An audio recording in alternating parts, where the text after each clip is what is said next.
안녕하세요. 늘푼수학 남현호 원장입니다. 반갑습니다. 근데 제가 초등학생 물어봤어요. 너 어느 대학 갈 생각이야? 물어보니까 1초의 망설임도 없이 서울대라고 얘기를 하더라고요.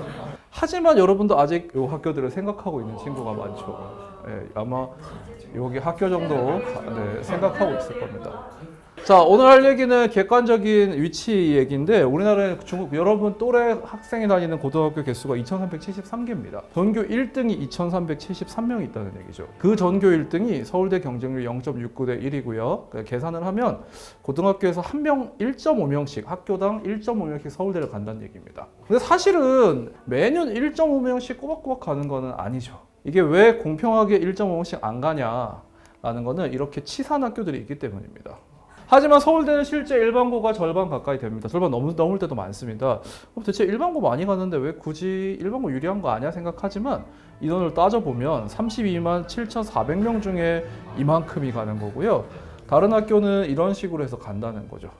그런데 사실 영재교나 과고나 외고는 당연히 의대 합격생을 만들지 않습니다. 그러니까 의대는 일반고가 유리하지 라고 생각을 하는데 또 보면은 1년에 100명씩 의대를 보내는 학교가 있어요. 근데 보시면 알겠지만 이게 1년에 재수생 포함이지만 1년에 100명 이상을 의대로 보낸다는 거는 사실 상상 이상이죠. 그래서 뭐 이런 것들이 있으니까 자, 오늘 할 얘기 주제의 출발점은 이겁니다. 여러분들은 지금 고1이고 대입을 이렇게 출발하고 있다고 착각하지만 실제로는 출발선이 살짝 다르다. 여러분 석차 9등급제 중에 사실 이렇게 등급인 건 알고 계시죠? 아니 몸으로 느끼고 계시죠? 근데 서울대가 딱 요만큼 뽑아요. 네, 뭐 서울대만 갈 건 아니니까 우리 한 요 정도까지를 솔직히 3등급까지 성적이 나와도 충분히 전국에서 상위권이고 이래저래 따질 때 괜찮은 등급이 나올 수 있습니다. 그렇다면은 3등급은 어디를 갈 수 있나 봅시다. 자, 서울대, 고대, 연대, 카이스트, 포항공대를 합치면 1등급 정도 인원이 나옵니다. 그 다음에 서거, 성안 합치면 여기까지 나오고 중경, 외시까지는 여기까지 나오죠. 네, 3등급부터 이제 건동홍이 나오고요. 네, 그 밑은 이제 어딜 가야 될지 모르겠죠. 일단은 이 정도 라인이 된다라는 걸로 도입을 시작하겠습니다. 자, 첫 번째 대학교 얘기입니다. 여러분들은 지금 2015 개정 교육과정에 따라 문이과 통합교육과정을 적용하고 있습니다. 맞죠? 그런데 이런 거를 어떤 식으로 통합을 할 것이며 융합을 할 것인가, 특히 문과하고 이과는 여러 가지가 많이 다른데, 그래서 선생님 여기 생각했던 건 실제 굉장히 좋은 말입니다. 문이과 통합교육과정이 있고 그 다음에 여러분들은 통합 수능과 EBS 연계율 높이는 거, 그 다음에 학생부 간소화 이런 것들이 있죠. 아무튼 개정교육과정이 뭐냐면요, 뭐 요건 다 대충은 아시죠? 네, 이걸 봅시다. 여러분들 평가받는 방법은 하나, 둘, 셋, 네 가지로 평가를 받는데 고등학교에서 내신하고 세특을 가지고 아래 내용을 평가받으실 겁니다. 뭐 그냥 깊게 생각하지 마시고 학생부 보나보다라고 생각하시면 됩니다. 즉 이게 학생부 교과, 학생부 종합은 이거 둘 다라고 보시면 되고요. 이게 나는 학생부 신경 안 쓸 거다 하는 친구는 논술하고 수능 위주로 들어가게 되는 게 여러분들 대입입니다. 자, 얼마 전에요. 4월 27일에 여러분들 선배, 한 해 선배인 고2 학생들이 대학교 입시를 보는 게 발표됐습니다. 대학교 입시가 어떻게 발표됐냐면요, 요 비중으로 발표가 됐습니다. 학생부 교과 엄청 많죠. 종합도 되게 많고 수능이 요만큼이죠. 여러분들은 아마 요 정도 비슷하게 나오지 않을까, 1년이면 비슷하니까요. 근데 결국에는 이 실기 전형인 그리고 수능 전형인 여기서 특목고하고 싸울 필요가 없죠. 우리는 여기서 싸우면 됩니다. 그런데 여기를 보시면 여러분들이 착각하시는 게 교과는 학업이라고 생각하고 종합은 전공 영역이라고 생각을 해서 이거를 교과, 비교과라고 생각을 하는데 지금 입시는 그렇지 않습니다. 특히 여러분들이 치르게 될 2026학년도 대학교 입시 전망인데요. 상위권 대학은 교과 전형을 종합 전형처럼 운영할 거라고 합니다. 무슨 얘기냐면요. 몇 개 예를 보여드릴게요. 건대, 경희대, 고려대, 동국대, 성균관대 보시면요.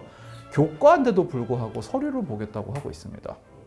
그리고 건국대나 동국대는요, 수능 최저도 안 보겠다고 하고 있습니다.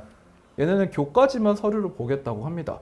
고려대 한번 좀 뜯어보면요, 핵심 권장 과목에 대해서 가산점을 주겠다, 혹은 그걸 안 골랐으면 페널티를 주겠다라고 발표를 했다는 겁니다. 서울대도, 고대도, 연대도, 중앙대, 경희대도요.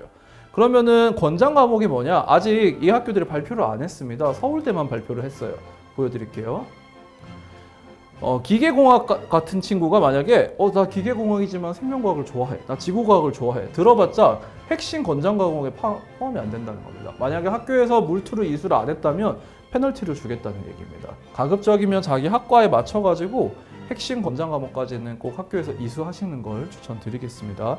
그 다음은 종합 전형에 교과 전형합니다. 종합 전형도 엄청 넓은데 학업 역량을 보겠다는 겁니다.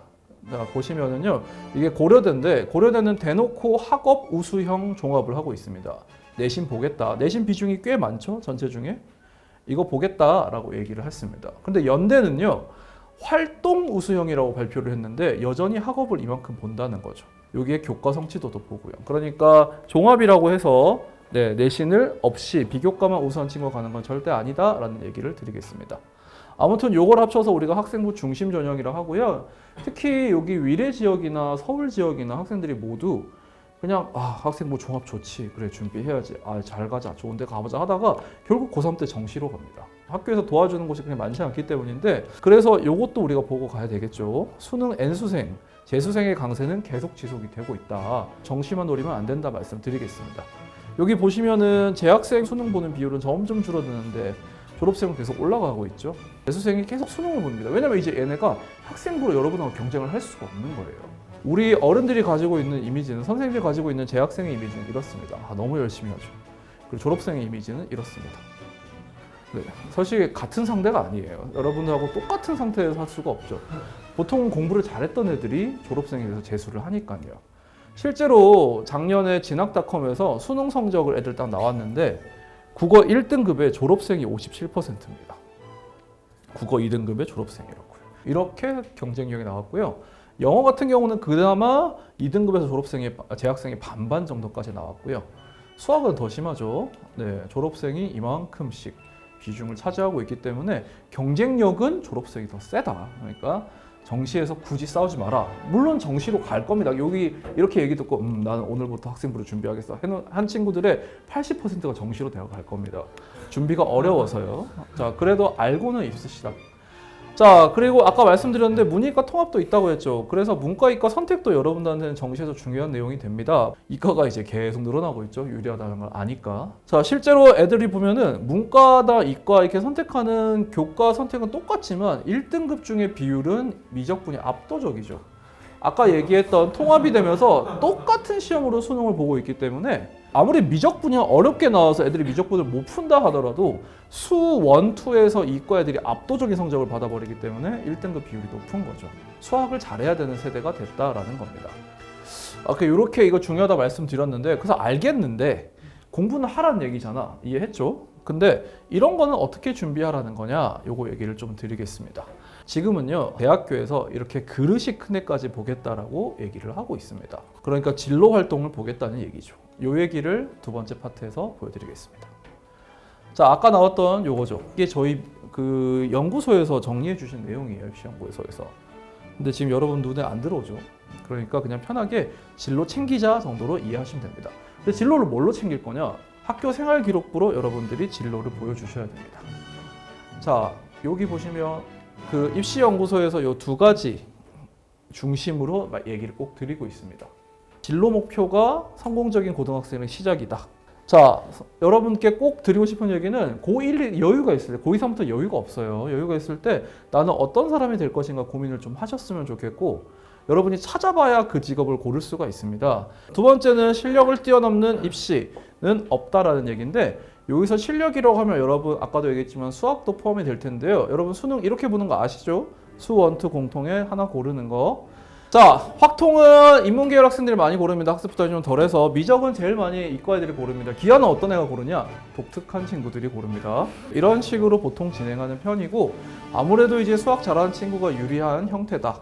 또 하나의 역량은 과학인데, 과학 보시면요, 과학은 이렇게 고등 교과가 구성되어 있지만 여러분 수능 이렇게 보는 거 아시죠? 과학 8개, 사회 9개 중에 사회 2개를 고르거나 과학 하나, 사회 하나를 고르거나 과학 2개를 고르면 됩니다.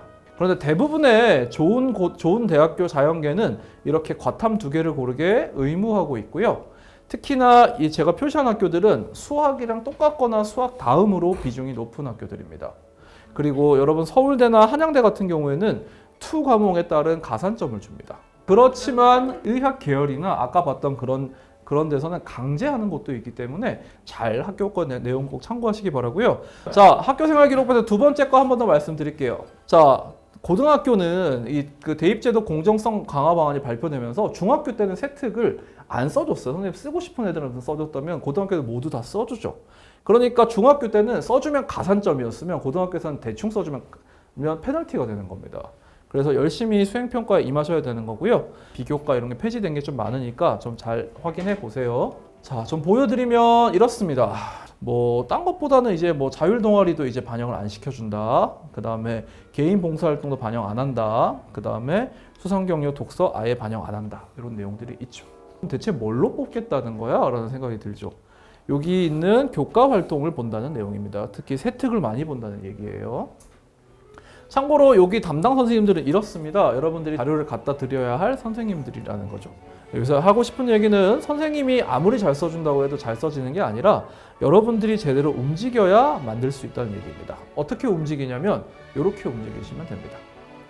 진로 적성검사 등으로 알아서 진로 탐색을 좀 하시고 본인이 찾아보고 해야 되고 특히 독서를 좀 많이 하시는 게 좋습니다. 아직까지는 어른들이 선생님들이나 입학사정관이 독서로 진로 활동하는 걸 굉장히 선호하고 좋아합니다. 그래서 어떤 걸 지금 당장 준비해야 되는지 말씀을 드릴게요. 자, 이거는 여러분께 추천드린 내용입니다. 참고사항은 학교 알림을 많이 이용하는 거를 좀 추천드리고 뭐 서울대 저기 ROL이나 이런 것도 괜찮습니다. 지금쯤 여기서부터 생각합시다. 대학 진학이나 진로 희망에 대한 상담이 슬슬 들어가야 됩니다. 부모님부터 해서 담임 선생님이나 아니면 학교 어디가 그런 것들 그 홈페이지 통해 가지고 확인하셔야 되고요. 여름방학부터는 과목 개설을 위한 학교의 수요 조사 확인하시고 그 다음에 진로 탐색이나 이런 내용들의 계획이 들어가야 됩니다. 조금 답답하고 걱정이 되시겠지만 지금부터 시작을 하셔야 됩니다. 그리고 10월, 11월에는 선택 과목을 최종으로 확정하셔야 됩니다. 그리고 학교 밖에서 어떤 것들이 있는지 학교 협력 교육 과정을 학교에서 상의하시면 됩니다. 그럼 고2 사면은 뭐를 하면 될까요? 고1 때는 저런 걸 확인하고요. 고2 사면은 그런 거 없습니다. 그냥 계속 주구장창 공부를 하게 될 겁니다. 자, 이 모든 입시 준비와 이런 내용은 아까 보여드렸다시피 저희 늘푸른 수학원 입시 대비 저희 소장님들이 직접 담당해 주실 거고요. 프로그램은 지금 전체적으로 추천하는 건 생활기록부 관리입니다. 나중에 고3이 되면 저희는 대입뿐만 아니라 수시, 정시, 면접까지 다 대비를 하니까 다양하게 신청하시면 좋습니다. 여기 필요한 게 딱딱 들어갈 수 있게 만들어주는 입시 전형이 있다는 거 참고해 주시고요. 네, 제일 중요한 거죠. 여러분들이 3년 뒤, 2년 뒤, 이 3년 뒤에 이 자리에서 여기에 이름이 같이 올라가서 후배들에게 자랑스럽게 자랑 좀 했으면 좋겠습니다. 아무튼 저희 작년에 아이들 서울대 2명 합격하고 위례에서만 그리고 한빛고 최초 서울대학교 학생, 위례고 최초 서울대학교 학생을 보유한 거야. 같죠. 아무튼 요 얘기 좀 잘 좀 들어주시고요. 굉장히 높은 집중력으로 들어주셔서 감사합니다. 고생하셨습니다. 늘푸른 수학원에서는 중등부와 고등부를 대상으로 해서 이런 입시와 관련된 학생 설명회를 1년에 2번씩 진행을 하고 있습니다. 사실 아이들이 학교가 어떤 게 있는지 뭐가 필요한지 기본적인 것도 좀 잘 모르는 경우가 많기 때문에 거기에 대한 소개를 먼저 하고요. 어떤 전략이 필요한지에 대한 얘기도 하고 있습니다. 사실 고등학교 1학년이면 아이들이 학교에 적응하고 많은 학습량을 지금 감당하기도 벅차다고 생각을 합니다. 그래서 대다수의 학생들이 일단 눈앞에 있는 교과부터 잘 하고 진로 계획이나 기타 학생부 관리 생각조차도 전혀 못하는 경우가 많은데 자기 진로와 관련되거나 혹은 자기가 좀 자신이 없거나 혹은 재밌어 하는 그런 교과들을 좀 골라가지고 지금 여유가 있을 때 많은 공부를 좀 해둬서 2학년 내신이나 수능 대비를 하는 것도 좋다고 생각합니다.